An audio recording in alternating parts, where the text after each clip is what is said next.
반갑습니다. 조교는 병 시작하겠습니다. 민주당은 아무래도 지금 상당히 어렵습니다. 줄초상집이 될 것 같기도 하고 당을 해체하고 국민 앞으로 백기투항을 해야 되는 그런 정황이 생기지 않겠나 하는 그런 아주 위태위태해 보이는 그런 얘기입니다. 지금 태양광 비리 수사가 본격적으로 착수 직전에 있는 것 같고 KBS 수신료 분리 징수도 시행령을 지금 만지작거리고 있으니까 이것도 빨리 될 것 같고, 그리고 문재인 정부의 조국 법무부 장관 전 법무부 장관이 국회의원 출마를 하는데 출마 지역을 갖고 지금 저울질을 하고 있는데 이 내용들을 조금 살펴보도록 하겠습니다. 자, 조교 논평 시작하겠습니다. 아직까지 제 방송에 조교 방송에 구독자가 아니신 분들은 구독, 좋아요 좀 눌러주시고 알림 설정해 주시면은 제 방송이 업로드 되자마자 바로 볼 수 있습니다. 자, 조교 논평 시작하겠습니다. 태양광 비리에 대한 본격적인 수사가 시작됐습니다.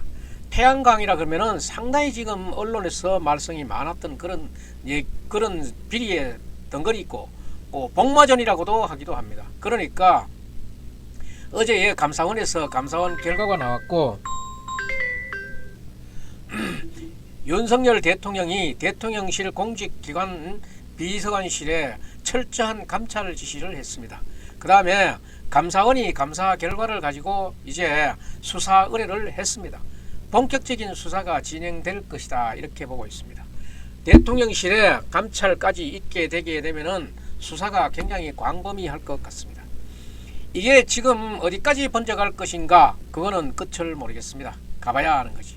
태양광 비리 참 이 문재인 정권의 대표 비리라고 얘기할 수 있는 태양광 비리 이거 완전 싸바르고 태양광 문재인 정권 민주당 쪽에서 가장 긴장되는 그런 태양광 비리 아닐까 그렇게 생각합니다. 문재인 정권에 여러 가지 문제가 있고 적폐도 있겠지만은 그 중에서 이 원전을 폐쇄하고 거기에다가 태양광을 대체하면서 소위 그 이익권 이익 카르텔이라고 합니다. 이 문재인 정권과 민주당 쪽에서 이 태양광에 전국적으로 다 달려들었습니다. 다 몰려 있다고 봐도 과언이 아니에요. 이 태양광 비리를 파헤치게 되면은 이 수사를 하게 되면은 문재인을 비롯해서 문재인 정권 전체가 후들후들거릴 거 아닌가 그렇게 보입니다. 지금 민주당 전체가 긴장할 수밖에 없다 이런 얘기들이 나오고 있어요. 그래서 지금 민주당에서 나오고 있는 얘기가 총선을 앞두고 왜 이리 말이야 콩뻑듯이 하느냐, 어디 조용한 구석이 없다, 어디 앉아가지고 차 한잔 마실만 한 공간이 없다, 짬이 없다, 여유가 없다 이렇게 얘기하는 거 아닙니까? 민주당과 문재인 정권의 가장 큰 타격이 될 수사가 아직도 많이 남아있잖아요. 돈봉투 게이트, 코인 게이트, 이재명에 관련된 사법 리스크 얼마든지 많잖아요. 그 다음에 이재명에 대한 대장동 비리 등등 대북 송금 등등 해가지고 아주 많이 남고도 남아있는데 이다가 태양광 비리를 갖다 덮어 제끼니까 이게 이 복마전의 이 수사가 아무래도 지금까지 나와 있는 것보다도 더 클 것 같다는 그런 얘기를 하는 분들이 있어요. 거기에 따라서 이 미치는 파괴력이 어느 정도겠는가 이거는 또 가늠을 할 수가 없어요. 이런 이야기가 민주당에서부터 나오고 있습니다. 어제 감사원에서 감사 결과가 나왔습니다. 구체적으로 드러났습니다. 이제 이 한전을 비롯해서 공공기관의 임원들이 250여 명이 자신의 이름으로 또는 가족으로 먼 친척들의 이름으로 이런 식으로 태양광 업체를 설립해 놓고는 국가 보조금을 빼먹습니다. 서류까지 조작했다는 얘기도 있습니다. 이런 부분 모두 감사원에서 감사 결과로 밝혀내고 또 강임준 군산시장이 이제 여기 지방자치단체장들도 여기 지금 개입되고 있습니다. 군산시장이 이제 단체장들이 여기에서 약방의 감초처럼 끼어들고 있습니다. 산자부의 과장, 전직 과장 2명이 자신들이 태양광 사업을 허가해주고 지원도 해주고 퇴직한 뒤에 그 태양광 업체에 그 자신이 대표로 가는 거예요. 지금 이런 비리들이 드러나고 있는 거예요. 이렇게 10여 명에 대해서 사기 사기 혐의, 국가보조금 위반 이런 부분의 수사를 요청했습니다. 수사도 시작이 됐고 감사원의 감사도 더 광범위하게 진행되어 가고 있습니다. 산자부를 비롯해 가지고 지금 지방자치단체 모두가 지금 거미줄 같이 지금 얽히고 설킨 거예요. 특히 전라남도 지역의 호남 쪽에는 태양광이 집중적으로 많이 돼 있다고 벌써 아마 언론 보도로 엄청나게 많이 나와 있었잖아요. 자연해서는 말할 것도 없고 이 태양광이 제대로 신재생 에너지로 지금 가능하지 못하기 기능을 다 하지 못하기 때문에 모든 것은 국가가 책임진다. 그리고 보조금을 준다. 이런 식으로 이제까지 진행이 됐던 겁니다. 이래서 이게 이권 카르텔이다 하는 부분이고 이권 카르텔을 지금 꼬집어내는 겁니다.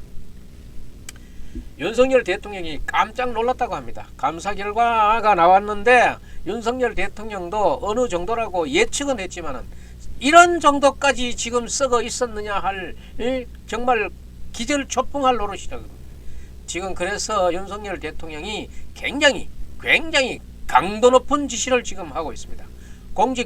공직기관 비서관실에 이 지금 사업자 문제, 관련돼 있는 공무원들의 문제, 태양광 사업의 의사결정 라인, 문재인 정부의 의사결정 라인 모두 다 세세하게 까짓고 들떠보라 이 말이에요. 공무원들이 의사결정 라인의 산자부를 비롯해 가지고 문재인 정권 당시에 청와대 조직들입니다. 의사결정 라인에서 모두 이런 비리가 가능하도록 구조적으로 이런 거를 설계한 게 아닌가로 보여져요. 그 다음에 이 사업자들과 연계관계 앞에서 문재인 정권 전체의 이권 카르텔이라는 부분이 이 부분을 윤석열 대통령이 지금 또 짚고 있는 것 같습니다. 윤석열 대통령도 이런 큰 사안에 대해서는 수사를 많이 해봤기 때문에 누구보다도 더 날카로운 감으로 더 날카로운 지시를 하시 싶습니다. 이제는 감사원의 감사도 더 강도 높고 폭넓어질 것이고 감찰도 대통령실에서 하고 있는 이 감찰도 상당히 고위직까지 산자부를 비롯해 가지고 감찰을 하게 될 것입니다. 문재인이 왜 원전을 폐기했을까? 왜 저렇게 서둘러서 폐기했을까? 여기에는 여러 가지 이유가 있을 수 있습니다만 이 태양광 사업에 이런 이권 카르텔을 만들기 위해서 문재인이 서둘러 쫓기다시피 무슨 여기에 죄에 관한 영화 핑계 대면서 원전을 폐기한 것이다. 이렇게 추측이 되고 그 전모는 지금 드러나고 있습니다.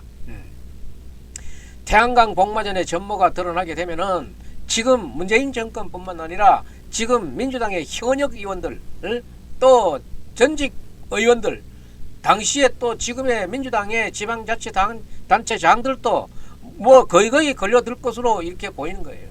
이게 이재명의 비리 이어서 돈봉투 게이트, 코인 게이트 이것보다도 태양광 복마전 이게 훨씬 더 심각할 수 있다는 게 일각의 이야기들이에요. 총선을 앞두고 민주당에게는 아주 치명적일 것이다. 이런 전망이 나오고 있어요. 민주당 내에서 나오고 있는 상황들이에요. KBS 수신료 분리법 이거 오늘 방송통신위원회에서 회의를 열고 수신료를 분리하겠다 이렇게 얘기하고 있어요. 방송법 시행령을 고치겠다. 시행령 고치는 것은 국무회의에서 할 수 있는 일입니다. 법 같으면 국회에서 해야 되는데 시행령만 고치면 되기 때문에 이거는 윤석열 정부 행정부 안에서 국무회의에서 고칠 수 있는 겁니다. 이를 개정하는 방안을 논의했고 이것도 공개했습니다. 이 시행령에는 30년 전에 있었던 시행령입니다. 30년 전이라고 하면 1994년도에 이걸 전기료와 합쳐서 받아라 이렇게 되어 있는 것을 합쳐서 받지 못하도록 이렇게 시행령을 고치는 방안을 오늘 회의를 했다 이 얘기입니다. 그래서 착수를 했다 이 말입니다. 이 시행령을 이렇게 고쳐서 국무회의를 통과해야 합니다. 국무회의를 통과해서 또 대통령의 재가가 되면은 바로 공포가 되고 공포 날짜는 제가하면서 날짜를 정하면은 그날로부터 시행이 되는 겁니다. KBS 수신료를 분리 징수하는 이것이 현실화될 것으로 보입니다. 국민들의 여론이 국민들의 희망이 너무 크니까 그렇게 될 것으로 봅니다. 이게 지금 대통령실에서 국민참여토론에 붙였던 부분인데 이 국민참여에서 96.5% 6만여 명이 참여를 해서 96.5%가 통합징수 방식을 개선해야 한다고 밝히고 있습니다. 여기에서 더 나아가 KBS 수신료를 폐지해야 된다고 된다는 데에 찬성한 사람이 57.9%였다는 것이에요. 지금 여론조사를 하면은 그러니까 수신료를 분리하고 이제 KBS를 보지 않는 사람들은 수신료를 내지 않으려고 할 것입니다. 그렇게 되면은 이제 KBS에서 수신료를 받는 것이 어려워지게 되고 그러면은 전 국민적으로 수신료 거부 운동이 벌어지게 될 것이에요. 순차적으로 자연스럽게 수신료 폐지로 나아가게 될 것입니다. 이걸 시청료라 하지 않고 수신료라고 한 이유를 들어보니까 KBS가 여러가지 장애인 방송이라든가 외국인들을 상대로 한 영어 방송 이런 부분들을 갖고 있기 때문에 이 공영방송으로서의 역할을 수행한다 해가지고 이것을 수신료라고 이름 붙여진 것 같습니다. 그렇기는 막이나 이번에 분리됩니다. 분리되면은 안 본다 그러고 안 낼 사람들이 많으니까 KBS는 이번에 완전히 쫄랑망이 진짜 쏘내기 맞는 겁니다. 꼭 시청하지 않아도 이걸 수신료다 이런 이름으로 내야 된다 이렇게 세금처럼 운영이 되어 왔었는데 이제는 그게 만만치 않을 겁니다. 그런데 가장 큰 이유가 KBS가 공영방송으로서의 역할을 전혀 하지 않고 있다. 또 방만한 경영으로 낭보기가 너무나 심하다. 그 다음에 또 아무도 KBS를 보지 않는다. 이런 상황에서 1년 내내 KBS를 한 번도 보지 않았다는 사람들도 많고 국민의 대다수가 이런 상황에서 이제 수신료를 고집하기는 어렵게 됐다. 그 첫 단추로 수신료를 통합징수하는 것을 분리하는 작업이 시작됐다. 그거를 오늘 방통위에서 곧 의결할 것으로 보입니다.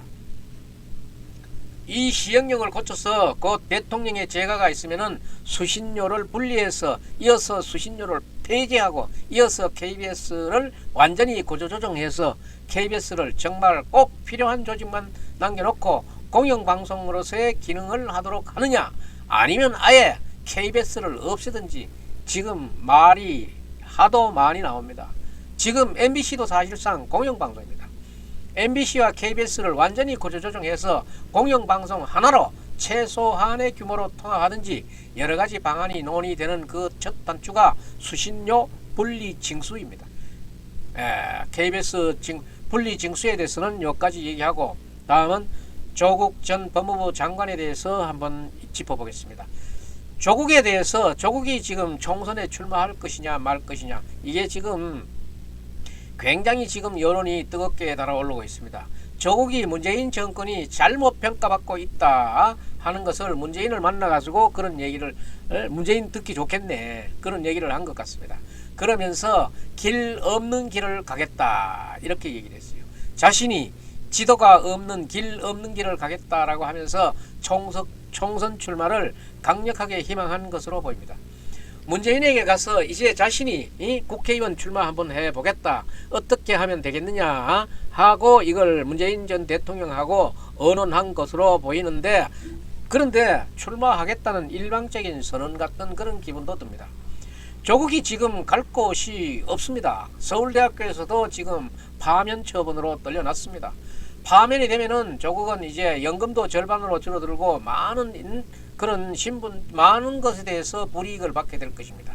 명예도 많은 타격을 입게 되겠고 지금 조국이 명예라 뭐 할 게 있겠습니까? 지금 많은 송사에 지금 1심이 나 있는 이런 송사에 헤매이고 있으니까 명예라고 할 수도 없겠지만은 지금 자신이 저질러 놓은 일들 때문에 이 조국이 지금 총선에 출마하는 것 이외에는 다른 방도가 없는 거예요. 이거는 이재명인데도 배웠는 거 있잖아요. 또 이재명도 국회의원 나오고 국회의원 나와서 당대표해서 철갑을 2겹 3겹 딱 껴입었잖아요. 그러니까 조국도 국회의원이라는 이 방탄 철갑을 하나 입어보고 싶은 거예요. 그런데 이 길은 흔히 많은 사람들이 가서 매달리는 누구나 길 없는 길이 아니라 누구나 가는 길인데 이거는 상당히 험난합니다. 당선이 돼야 국회의원이지 지금 출마하겠다 이거 가지고는 국회의원이 아닙니다. 그런데 조국이 이 길을 가기에는 참 험난한 것이다라는 이야기가 오늘 곳곳에서 지금 터져나오고 있습니다. 지금 조국도 옛날의 조국이지 지금은 인기가 쇠했는 것 같습니다. 모두 지금 안 받으려 그런 것 같아요. 문재인이 고집을 한다 그러면은 민주당에서 아마 조국에 대해서는 공천 정도는 줄 것 같지만은 당락 문제는 모르지요. 그런데 이재명은 조국이 총선에 아무런 도움이 되지 않을 것으로 판단하는 것 같고, 조국과 친한 그런 국회의원들은 조국이 지금 당연히 출마해야 된다고 얘기들은 하고 있지만은 내 지역구에 온나 이런 사람은 없잖아요. 친명 의원들 중에는 김의겸이라든가 이런 사람들은 계속 조국이 출마를 하기는 하되 무소속으로 출마하는 게 어떠냐 이런 쪽으로 얘기해요. 이건 사실 출마하지 말라는 거지요. 서울이 아닌 부산이나 경남에 출마하는 것도 좋다 이런 얘기가 또 자꾸 흘러나오는 거예요. 자꾸 이제 밀어내는 거예요. 이거 출마하지 말라는 소리보다도 더한 거거든. 아무 필요 없다는 소리예요. 아무짝에도 쓸 필요가 없다. 내년 총선에는 조국 때문에 오히려 총선을 망친다는 소리로 밀어내는 떠밀어내는 그런 형국이 아닌가 이렇게 보는데, 조국은 이 형세를 읽고 있는지 모르겠어요. 출마하지 마라 이 소리를 차마 노골적으로 하지는 못해도 어들로 가라 이렇게 얘기하는 게 전부 다 험지밖에 안 되죠. 문재인 눈치가 보이고 조국에 대해서 이렇게 이야기하는 이유는 조국이 그 입시 부정을 저질렀고 이후에 조국이 거기에 대해서 대처하는 그런 태도가 부인이 영창을 가고 이래 하는데 그 대응하는 태도가 형편없다는 그런 얘기들이에요. 서울대학교가 뒤늦었지만은 이렇게 조국에 대해서 파면 결정을 한 것은 정말 조국에 대해서 상당한 그 힘을 빼는 그런 일이었어요. 1심 그 재판 결과도 있지만은 조국의 이런 행태가 종합적으로 볼 때 교수의 품위를 완전히 잃어버린 게 아닌가 하는 그런 얘기들이에요. 조국이 자신의 죄를 인정하고 자신이 모든 이걸 책임졌다면은 이렇게 자신이 가문이 모두 멸물지화를 당하는 그런 일도 없고 자기가 잠깐 다녀오는 게 낫다 하는 그런 얘기들이 나오는 거예요. 조국이 그러니까 문재인이 집에 있는 양산에 출마하는 게 어떻겠냐 이런 얘기를 하는데, 양산에도 만만치 않고 아니면은 부산이 어떠냐 이런 얘기들도 하고, 그러면은 또 한 얘기로는 문재인이 과거에 그 출마 한번 했었던 부산 사상에 출마하면 어떠냐 이런데, 부산 사상은 장제원 의원 그 출마 지역이거든요. 장제원 의원이 이 지역구를 잘 관리하는 사람인데 장제원 입장에서는 조국이 와라 한번 하자 이러겠지. 하지만은 조국은 굉장히 불리합니다. 그렇다 해가지고 그게 양산 저쪽에 사상 오라 근데 가지고 사상 갈 수 없습니다. 그렇게도 이야기하고 있던 지금 문재인이 하고는 그래도 뭐 빚을 졌느니 마음의 빚을 졌느니 하지만은 양산에 한번 들어가 보려 그러면은 문재인이 지금 살고 있는 양산에 한번 출마해 보려 그래도 양산에도 지금 아주 그렇게 만만치 않는 그런 지역이에요. 조국이 지금 이런 자신의 비리에 대해서 대처하는 행태에도 문제가 있었지만은 조국의 정치력이 출마해서 조국이 제대로 선거 운동이나 해낼 수 있을까 하는 그런 의심들도 많고, 자신에게 덮어진 이 국민적 비난을 뚫고 돌파해 나가는 그런 정치력이 있겠느냐 하는 그런 국민적인 신뢰를 보여줄 수 있는가 이것도 문제예요. 그래서 지금 부산에서 경남에서 한 5년 동안 지금 이렇게 국회의원 하고 있는 이 현직 의원들도 지금 부산을 망친 사람들의 손을 꼽는다 이러면은 문재인이 1번, 2번에 김명수 대법원장, 3번에 조국을 찍고 있어요. 거기에다가 또 하나 더 붙인다 그러면은 김경수를 얘기하고 있는 거예요. 지금 이 사람들이 이렇게 지금 옆에 사람 친구가 지금 없는 편이야. 이 부산을 망치고 부산의 전국적으로 쪽팔리게 만들어놓은 대표적인 인물들이 문재인, 김명수, 조국, 김경수 이런 사람들이 아니냐 이렇게 지금 손가락들을 서로 그렇게 꼽아보는 거예요. 그렇다고 해서 부산에 출마해가지고 장제원 지역구에 나간다 그러면은 장제원 의원이 삼선 의원인데 지역구 관리 잘하기로 손꼽히는 이런 사람인데 안 되고, 양산에 간다 그러면은 윤영석 의원이라고 이 삼선 의원입니다. 이 사람 행정고시 해가지고 행정공무원 하다가 지금 양산에서 자신의 그 고향에서 하고 있는데 이 사람도 지역구 관리가 만만치 않은 사람입니다. 양산김해가 좀 힘들긴 해도 양산김해가 경쟁이 심한 곳입니다. 그렇게 만만하게 볼 곳이 아니에요. 노무현 대통령이 있다 해가지고 김해로 간다 그래도 그렇게 환영받지는 못할 겁니다. 윤영석 의원이 유일하게 양산김해에서 국민의힘 의원으로서 잘 국민의힘을 보루로 잘 지키고 있는데 윤영석 의원인데도 도전을 하는 것은 무리입니다. 그래서 조국은 부산 말고 다른 지역에 한번 해봐라 이런 얘기들이 있는데 지금 조국이 여기를 왜 자꾸 들쑤세느냐 이렇게 얘기하겠지만은 수십 개는데도 지금 없어요. 오라 그런 데도 없고 그렇지 않아도 지금 부산 경남 내연 총선에 다 죽었다고 지금 꽉꽉 앓고 있는데 조국까지 갖다 둘러 엎어 놓는다 그러면은 정말로 어렵죠. 조국이 그렇다 해서 서울 관악에 자기 집에 있는 그 관악에 나온다 그래도 관악에는 지금 현재 현역 의원이 있기 때문에 그 현역 의원을 둘러 빼고 갖다 꼽는 거는 또 힘드는 거예요. 그래서 민주당에서도 결국은 출마하지 말라는 소리로 들리는 것 같습니다.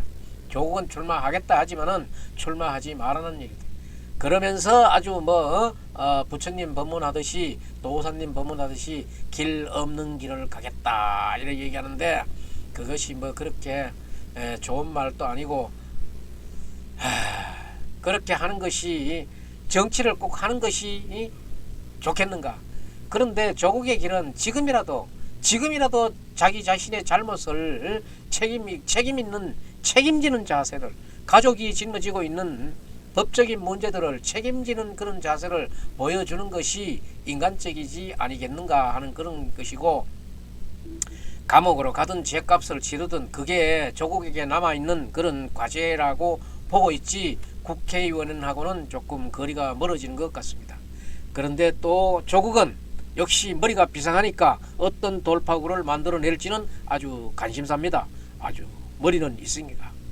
그 다음에 시청료, 수신료 무분의 문제에 관해서 두 사람입니다. 민주당에 지금 참 형편없는 그런 사람들이 있어요. 이재명도 참 그렇게 욕잘하고 합니까? 법에 많이 연루돼 있고 죄에 많이 연루돼 있어서 그렇지만은 장경태하고 정청래도 사실은 굉장히 문제입니다.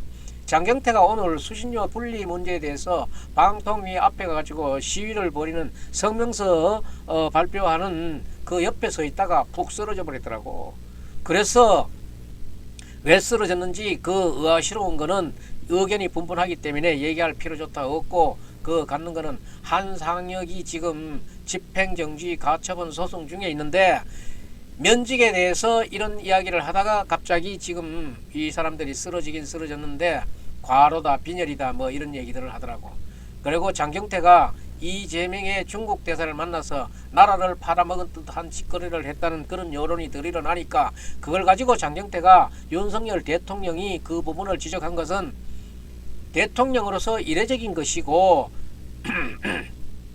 이재명의 외교가 잘 하고 있으니까 이재명의 외교가 잘 되고 있으니까네 그거를 어쩌면 또 핀잔 낳는 그런 거라고 생각하고 또 조금 껄끄럽게 생각했는 게 왜 열등감을 좀 느끼는 게 아닌가. 윤석열 대통령이 이재명에게 열등감 느낄 이유가 뭐 있습니까? 열등감을 갖고 있어서 그런 얘기를 하는 게 아닌가. 이런 어처구니 없는 분석을 내놓는 게 장경태예요. 이재명이 무슨 외교적 노력을 잘해가지고 윤석열 대통령이 열등감을 느끼게 하는가. 지금 다른 신문이나 다른 뒷방에서 나오는 얘기들은 나라 팔아먹을 짓이라는 그런 정도로 표명하고 있는데 지금 외교적 노력? 그 무슨 노력이야. 그 다음에 윤석열 대통령이 무슨 외교적인 열등감을 가질 게 뭐 있었어요. 이러니까 이 개딸들도 이 이재명이 장경태 하는 얘기를 싫어할 수 있을지 몰라요. 개딸들도 생각이 반듯한 사람들도 있을 겁니다. 이렇게 얼토당토 않는 얘기를 하면서 오늘 쓰러졌는데 그 쓰러졌는 얘기가 어제 술을 많이 먹어 그런지 정말로 영양실조로 과로해서 그런지 그거는 모르겠어요.